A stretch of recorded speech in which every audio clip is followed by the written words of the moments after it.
Bonjour Johanna. Coucou. Est-ce que tu peux te présenter pour commencer? Alors, je m'appelle Johanna, j'ai 28 ans. Ça fait 4 ans ce mois-ci que je suis tatoueuse à Strasbourg. Et là, on est dans mon deuxième salon de tatou qui s'appelle La Nouvelle Lune et que j'ai monté il y a 1 an et 4 mois maintenant.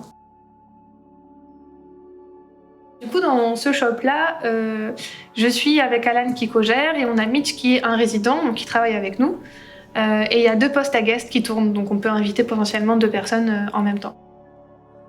Donc, souvent dans un shop, tu as le tatoueur, enfin tu as les tatoueurs qui sont présents toute Résidents, l'année, ouais. qu'on appelle. Les résidents, du coup. Mhm. Tu résides dans un shop, c'est là où tu tatoues de façon constante, enfin permanente.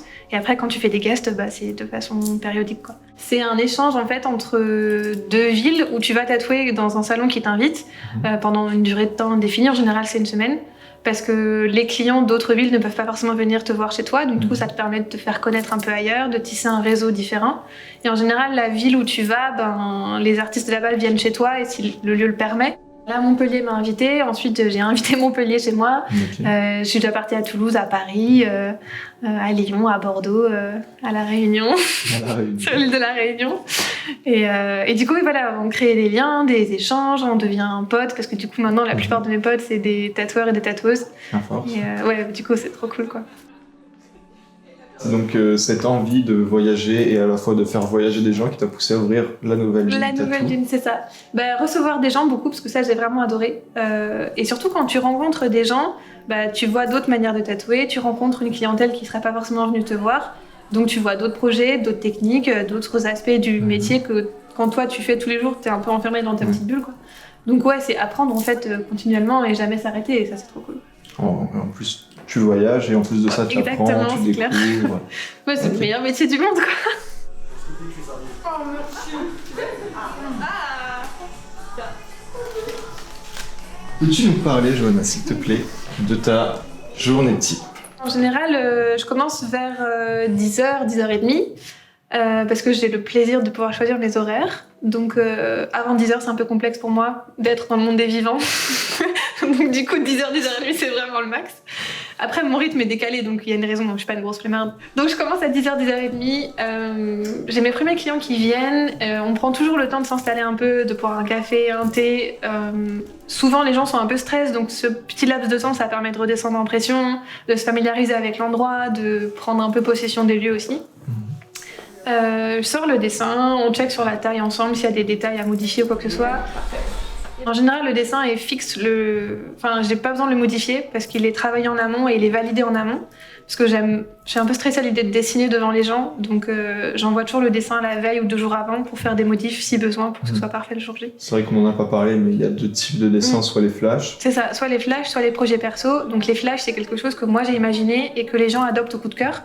Et un projet perso, c'est quelqu'un qui vient avec des consignes et que moi je réalise techniquement et graphiquement. Dans tous les cas, le dessin il est prêt pour qu'à 10h30 on soit fin prêt à tatouer. Et puis en général, il y a un petit truc à manger aussi, on se met à l'aise, quoi. Donc une fois que vous êtes mis à l'aise, vous placez le tatouage. Ouais, c'est ça. Du coup, je thermocopie mon stencil. Du coup, c'est du papier carbone. C'est un calque qu'on transfère sur la peau et que du coup, on se sert de ça pour repasser sur les traits ensuite par-dessus.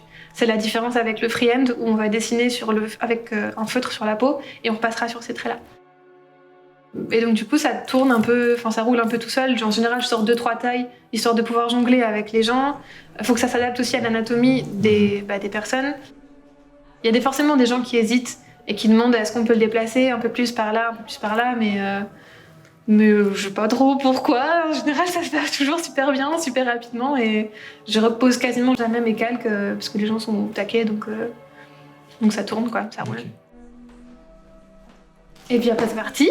Donc nettoyage, pose du calque. Nettoyage, pose du calque. Ensuite j'installe les gens derrière. En général je présente mon poste parce que souvent il y a peut-être un peu de stress ou les premiers tatous, j'aime bien leur montrer comment ça marche. Le savon antiseptique, le rose qui sent le bonbon, ça va être trop bon. Les gens ont souvent des questions aussi, à quoi ça sert ça, qu'est-ce que c'est, est-ce que c'est vegan, comment c'est fait et tout. Tous les produits ici sont vegan, forcément en accord avec mes valeurs. J'impose pas aux gens de manger vegan à la pause midi, mais par contre, les produits utilisés le sont forcément. D'accord. Et donc je présente un peu ma machine, les aiguilles, enfin comment ça fonctionne. Et après c'est parti pour 2-3 heures de plaisir en général. Un peu plus, un peu moins, ça dépend. Ça dépend de la taille, de la complexité du dessin, s'il y a de la couleur ou pas, des ombrages ou pas. Et voilà.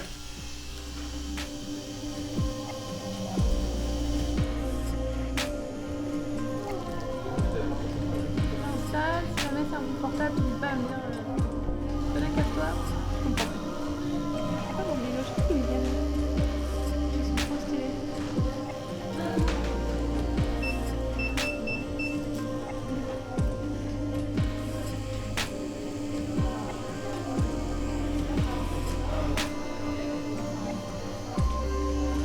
C'est vrai?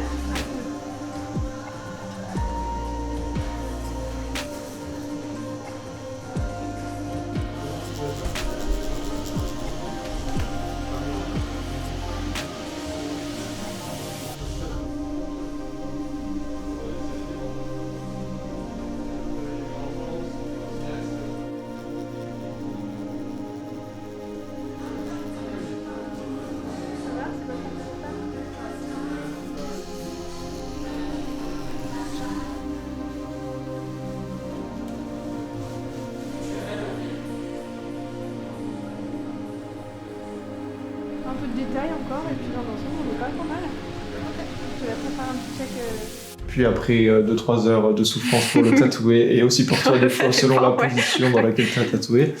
Après ça, il y a validation finale et ultime du tatou dans le miroir. Enfin, les gens valident ou pas. En général, c'est validé, sinon c'est qu'il y a un petit problème dedans.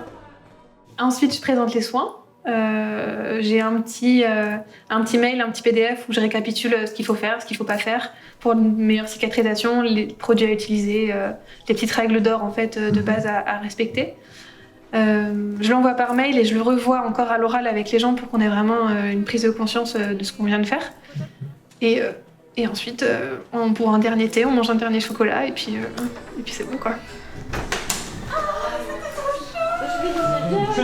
En général, je fais 1 ou 2 pièces par jour, pas plus parce que après, moi, je suis claquée. Je constate que ma résistance diminue un peu au fil de temps. Et maintenant, au bout de 2 heures, mon cerveau il a besoin de faire une pause. Donc du coup, les gros projets, je les séquence en petits morceaux. Je travaillais vraiment beaucoup plus avant et quand il y a eu le Covid, je me suis rendu compte, je suis tombée hyper malade. C'était pas le Covid, mais je pense que tout le stress et toute la pression est redescendu.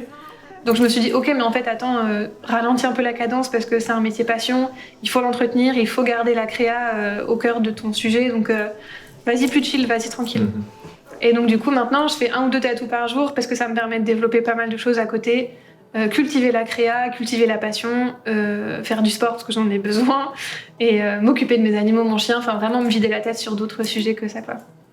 Donc grâce à ce métier, tu peux te permettre Ouais. tout ça quoi. Bah, on a le luxe et le privilège déjà de vivre de sa passion, qui est quand même incroyable, de pouvoir gérer les horaires. Alors c'est à double tranchant parce qu'en tant que micro-entrepreneur, tu gères tes horaires certes, mais tu as tendance à travailler 2 fois plus parce que il faut rentabiliser le temps. Tu vois, enfin, t'as pas une garantie d'un salaire à la fin du mois. Si tu taffes pas, t'es pas payé. Donc au final, je pense que tu travailles plus quand t'es en micro que quand t'es en salarié, mais c'est un autre débat. Et du coup, je tatoue jusqu'à en général 16h, de 10h à 16h. On fait une pause pour manger vers midi 13h. Et puis ma journée s'arrête à 16h30. Je vais faire du sport quasiment tous les jours. Et ensuite, je rentre chez moi, je m'occupe de mes animaux, tout le monde et tout. Et je fais à manger et je dessine. Et en général, je m'endors vers minuit, 1h, 2h. Donc c'est pour ça que je suis un peu décalée aussi et que commencer une journée à 8h, c'est un peu impossible. Parce que je suis beaucoup plus productive la nuit et que j'ai plus de créa la nuit. En fait, tout le monde dort, donc personne ne peut m'embêter. Je peux embêter personne, tu vois. Du coup, je suis obligée de dessiner la nuit. Donc voilà. Comment définirais-tu ton métier ? Comment je définirais mon métier ? Eh ben, c'est plein de surprises. Ça change tout le temps. C'est stressant. Enfin, c'est stressant quand t'es hyper émotif comme moi et du coup que tout prend des proportions difficilement contrôlables parfois. Mais c'est hyper beau en même temps et hyper touchant parce que t'imagines une sensibilité propre à chacun. La mienne, elle est exacerbée certes. Et je trouve ça incroyable qu'on vienne me voir pour avoir un motif, que les gens me réclament dans d'autres villes. Alors qu'au final, tu sais, moi, personne. Enfin, genre, je suis une petite meuf qui tatoue, qui dessine et enfin, je trouve ça fou, quoi. Du coup, c'est hyper émouvant et les gens qui viennent ont des histoires à marquer. Tu participes avec eux à un changement majeur dans leur vie. Ils viennent avec des cadeaux souvent, donc c'est assez stylé aussi. Et ouais, c'est un échange. Il y a plein de gens que j'ai tatoués qui sont devenus des copains et que j'ai un plaisir de recroiser plus tard et qui me donnent des nouvelles de temps en temps. Enfin, c'est vraiment super enrichissant, quoi, sur tous les aspects. On est un créateur de liens, on est créateur de souvenirs, créateur de moments et on n'est plus juste dans l'exécution bête et simple d'un truc sur ton corps. C'est vraiment...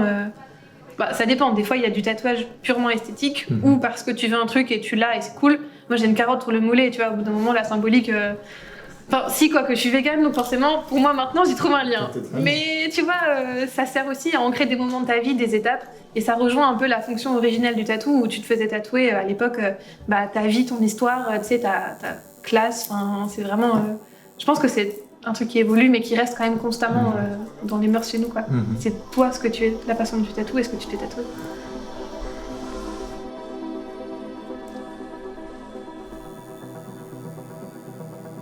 Est-ce que tu pourrais dire sur comment le tatouage évolue, comment tu vois l'évolution, le futur? Comment ce sera tatoué demain? Ouais, très joliment dit. Eh ben, il y a de plus en plus de gens qui se lancent dans le tatouage. Du coup, c'est une force et une faiblesse forcément parce que ça ouvre la concurrence.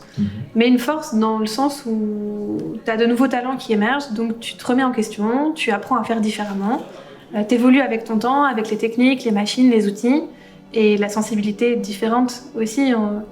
Je pense qu'on va aller vers un truc de plus en plus soit introspectif, donc vraiment toucher à la poésie de chacun et la sensibilité de chacun et chacune.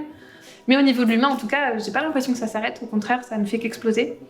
J'avais un peu peur parce que je me disais, tu sais, c'est un peu générationnel et t'as pas envie de refaire les mêmes choses que tes parents. Donc si tes parents sont tatoués, peut-être que les enfants de demain ne voudront pas se refaire tatouer.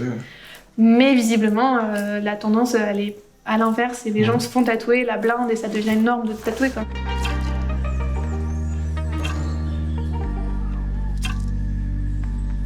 Le meilleur métier du monde te permet déjà de vivre de ta passion, et ça c'est un fou, de voyager dans des endroits où tu serais pas forcément allé en temps normal. Pour moi c'était La Réunion, donc un shop de tatou là-bas qui m'a invité sur l'île de La Réunion en février-mars. Et c'était un rêve de gosse en fait, enfin, cette île genre c'est 9300 km, un autre hémisphère, c'est la jungle, le volcan, la mer, enfin genre c'est un truc de ouf. Et du coup j'y suis allée. J'ai matché très fort avec Lille. J'y retourne en août parce que les filles m'ont réinvité à tatouer cet été. Et j'y retourne le 28 décembre, logiquement, avec un billet aller sans retour. Et on grattera un petit morceau de vie à La Réunion et puis on verra ce que ça va donner ensuite. Pour continuer de tatouer un peu La Réunion et surtout aussi de profiter. Ouais, j'ai trop hâte, ça va être un truc fou.